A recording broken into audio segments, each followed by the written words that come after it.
నమస్కారం అండి. నేను డాక్టర్ మోవా శ్రీనివాస్ మాట్లాడుతున్నానండి. నేను కార్డియాలజిస్ట్ని.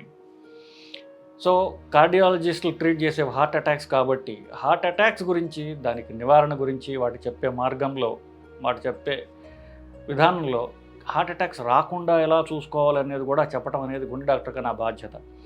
సో నివారణ షుగర్ నుంచి మొదలవుతుంది. సో షుగర్ వస్తే షుగర్ని కంట్రోల్ చేసుకోవడం ఎట్లా, షుగర్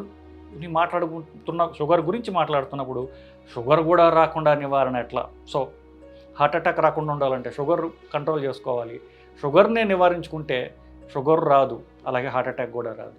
సో ఇట్లా మనం తవ్వుకుంటూ పోతున్నప్పుడు షుగర్ ట్రీట్మెంట్లో ఉన్నప్పుడు చాలామంది నా పాత పేషెంట్లు అయితే వాళ్ళు నాకు ఏం పరీక్షలు రాస్తానో వాళ్ళు తెలుసుగా పరీక్షలు చేసుకొస్తారు. కొంతమంది ప్యాకేజీలలో చీప్ అవుతుంది కాబట్టి ప్యాకేజీలు చేసుకొస్తుంటారు. ఈ ప్యాకేజీలు చేసుకొచ్చే వాళ్ళల్లో చాలామందికి సదరు ల్యాబొరేటరీస్ ఎవరైతే ఉన్నాయో HbA1 టెస్ట్ అనేటటువంటిది చేసి పంపిస్తుంటారు.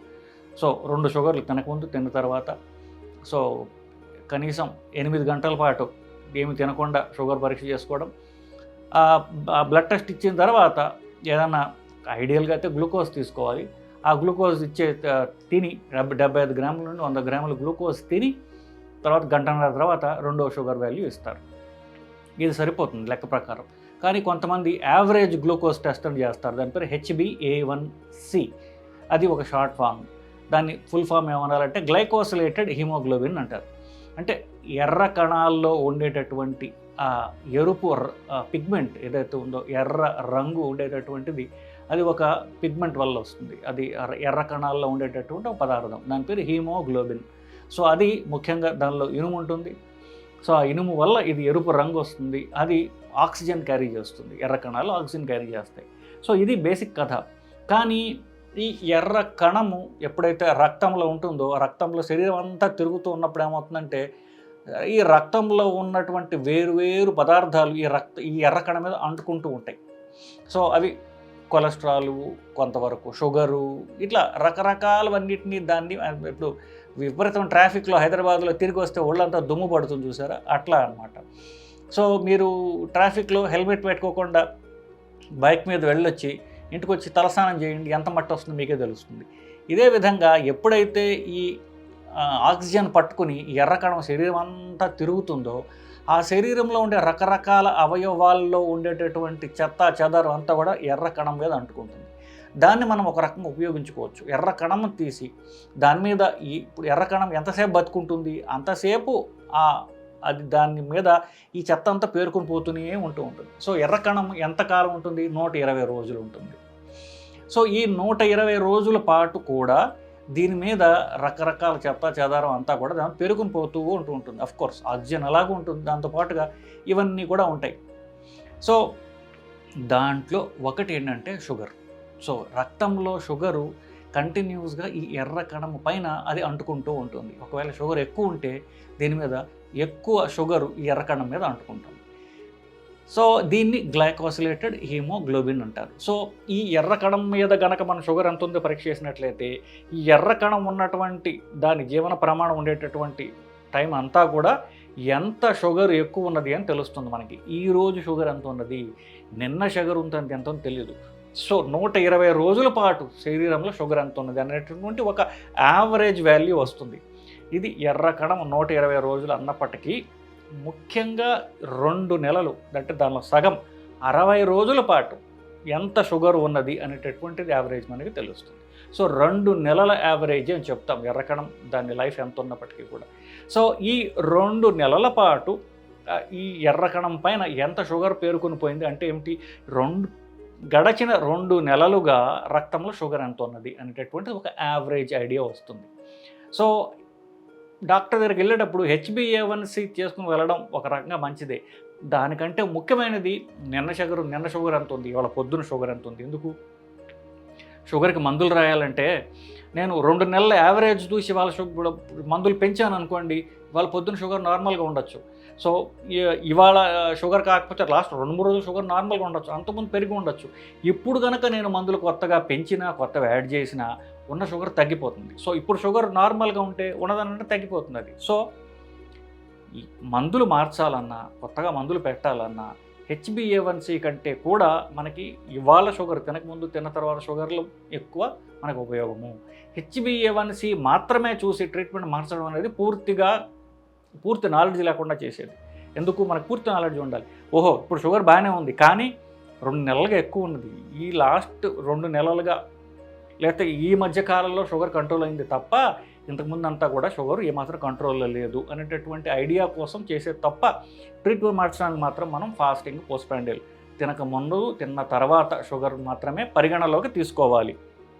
ఇకపోతే ఇది నార్మల్ ఎంత, ఇది ఒక నెంబర్ వస్తుంది కదా, మీరు పరీక్ష చేసుకుంటారు. ఇప్పుడు దాకా అది ఏమిటి అని చెప్పారు.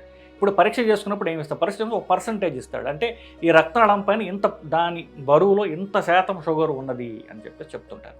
సో నార్మల్గా చూసుకుంటే 5.7% కంటే కింద తక్కువ ఉన్నట్లయితే 5.456 ఇంత ఇలా ఉన్నట్లయితే అది నార్మల్.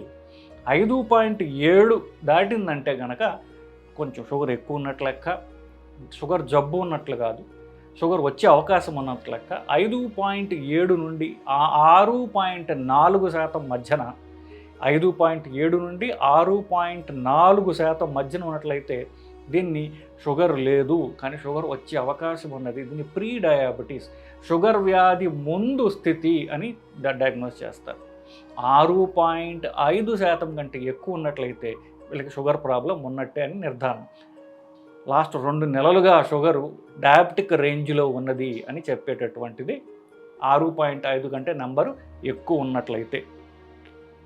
సో ఈ రక్తంలో షుగర్ ఎందుకు ఎక్కువ ఉంటుంది? మనం తినే తిండిలో ఉన్నటువంటి గ్లూకోజ్ కణాలకు వెళ్ళిపోవాలి. కణాల్లో ఆల్రెడీ షుగర్ పేరుకుపోయిన ఉంది, ఫ్యాట్ అంతా పేరుకుని పోయి ఉందనుకోండి, ఈ షుగర్ లోపలికి వెళ్ళడానికి ఖాళీ లేదు. సో అలాంటప్పుడు షుగరు దానికి ఇంట్లో ఖాళీ లేక, లిఫ్ట్లో ఖాళీ లేక, అది రోడ్డు మీద ఉన్నట్టుగా ఈ షుగర్ ఇంకా రోడ్ల మీద రక్తనాళం తిరుగుతూ ఉంటుంది. ఎందుకు? దానికి కణాల్లో పోవడానికి ఖాళీ లేదు. కణాలన్నీ ఫ్యాట్ తోటి, కొవ్వు పదార్థాలతోటి, షుగర్ తోటి పేరుకునిపోయి ఉన్నాయి కాబట్టి.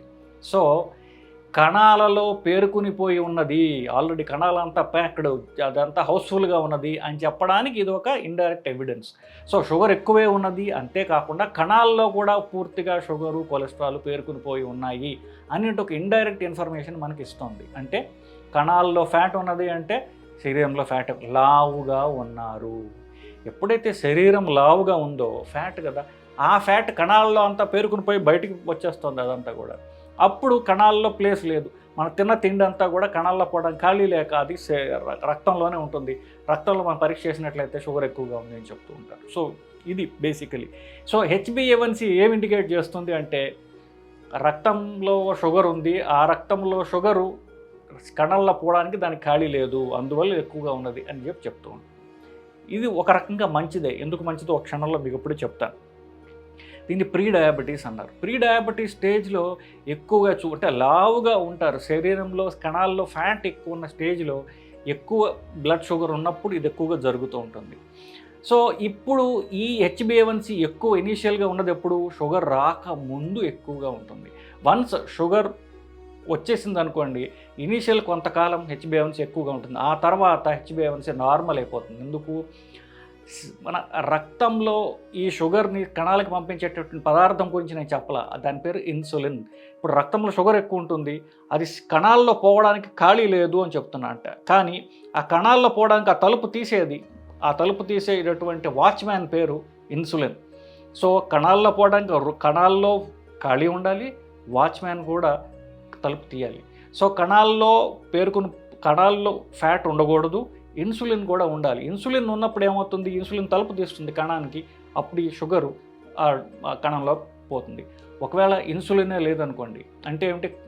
గది ఖాళీగా ఉంది, వాచ్మెన్ లేడు, తలుపు ఎప్పటికీ తాళం పెట్టే ఉంది, అప్పుడు కూడా హెచ్బిఏవన్సీ మీకు తగ్గిపోయి ఉంటుంది. ఎందుకు? షుగర్ తక్కువ ఉంటుంది.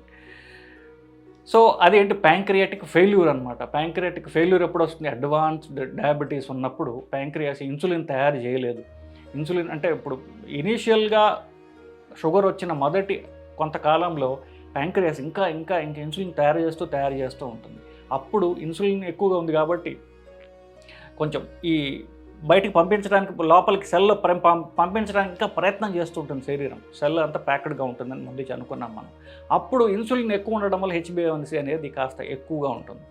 వన్స్ అడ్వాన్స్ డయాబెటీస్ వచ్చిన తర్వాత ఒక 10 ఏళ్ళు దాటిన తర్వాత ప్యాంక్రియాస్ ఫెయిల్ అయిపోతుంది, కానీ ఇన్సులిన్ తయారు చేసేటటువంటి శక్తి దానికి లేదు. అప్పుడు HbA1c మళ్ళీ తగ్గిపోతుంది. సో అది షుగర్ తగ్గిందని కాదు, ఇన్ఫ్యాక్ట్ అడ్వాన్స్ డయాబెటీస్ అని మనం తెలుసుకోవాలి. అప్పుడు HbA1cకి పెద్ద విలువ ఉండదు. సో ఒక రకంగా ఇనీషియల్ పార్ట్లో మనకి HbA1c ఎక్కువ ఉంది అంటే ఇంకా మనకి టైం చేతిలో ఉన్నది. మనము కణాల్లో ఉన్నటువంటి ఫ్యాట్ని ఎక్సర్సైజ్ ద్వారా మనం కనుక కరిగించుకున్నట్లయితే ఆ కణాల్లో ఉన్న ఫ్యాట్ క్లియర్ అవుతుంది, అప్పుడు కణం ఓపెన్ అవుతుంది, ఈ షుగర్ అంతా కూడా కణాలు తీసుకుంటాయి, ఉపయోగించుకుంటాయి అనేటటువంటిది. సో ఇది ఒక రకంగా మంచిదే. సో HbA1c ఎక్కువ ఉంటే మనకి ఇంకా టైం ఉన్నది, మనకి డైట్ మాడిఫై చేసుకోవడానికి, ఎక్సర్సైజ్ చేసి కణాల్లో ఉన్న ఫ్యాట్ కరిగించుకోవడానికి మనకి ఇంకా టైం ఉన్నది అనేటటువంటి ఒక సదవకాశాన్ని ఇది మనకి సూచిస్తుంది బేసికలీ. సో HbA1c ఎక్కువ ఉంటే మనం ఆందోళన చెందాల్సిన అవసరం లేదు. యావరేజ్ షుగర్ 2 నెలలుగా ఎక్కువ ఉంటే పర్వాలేదు, మనకి ఇప్పటికీ టైం ఉన్నది. మనం ఈ రోజు నుంచి కూడా అన్నం మానేసి, అంటే ఫస్ట్ మనం తినే రక్తంలో షుగర్ పెట్టడమే మనం తక్కువ చేసి సెల్స్ని క్లియర్ చేసుకున్నట్లయితే షుగర్ తగ్గుతుంది, సెల్స్ కూడా ఖాళీగా ఉంటాయి. సెల్స్ ఖాళీ అవడంతో ఇన్సులిన్ బాగా యాక్ట్ చేస్తుంది, వాచ్మెన్ తలుపు ఈజీగా తీయడానికి అవుతుంది, ప్యాక్డ్గా ఉండదు కాబట్టి. సో ఏమాత్రం షుగరు కొలెస్ట్రాల్ ఉన్న రక్త కణాలకు వెళ్ళిపోతుంది. రక్త కణాలు దాన్ని ఫ్యాట్ని బర్న్ చేయడానికి, ఎనర్జీ కోసము షుగర్ని, ఫ్యాట్ని అవి ఉపయోగించుకుంటాయి. ఎప్పుడు కూడా ఆ సెల్స్ అనేవి ఫ్యాట్ రహితంగా ఉన్నట్లయితే రక్తం అంతా క్లీన్గా ఉంటుంది, రక్త నాళాలు క్లీన్గా ఉంటాయి, హార్ట్ అటాక్స్, పెరాలిటిక్ అటాక్స్ రావు. ఇంత కథకి సూచకము HbA1c.